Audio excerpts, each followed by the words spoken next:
Okay guys, so nakuha na natin yung user ID number o LiveGood ID number nung ilalock in natin ngayon. Login tayo ngayon sa account ko sa LiveGood kasi ako yung merong credit wallet. Okay? Ako yung magla-lock in gamit ang credit wallet ko. Yan, pumunta ako sa credit wallet.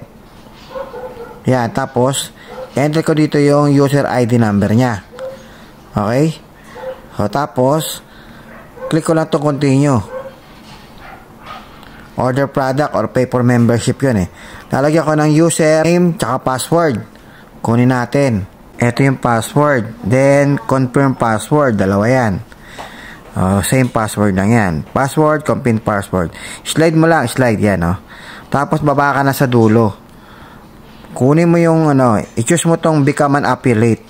$40. Tapos, pumili ka sa dalawa na to. Is either monthly membership or yearly membership. Pag yearly, 99.95 yan. Pag monthly, 9.95. So, sa monthly tayo kasi yan yung pinili niya. Okay? 9.95 plus $40. Okay? Click natin yung continue. Okay, ayan niya. Ayan, lumabas yung detalye niya. Okay? So, click na natin tong issue credit. Then, click yung okay. Okay, are you sure you want to issue to this credit account? Okay. Ayan na. Okay, successful na. Click mo yung credit log. Ayan na siya, 12 Brua. Okay. Ayan na. Pumasok na. Okay, ganun lang. Member na siya. Thank you.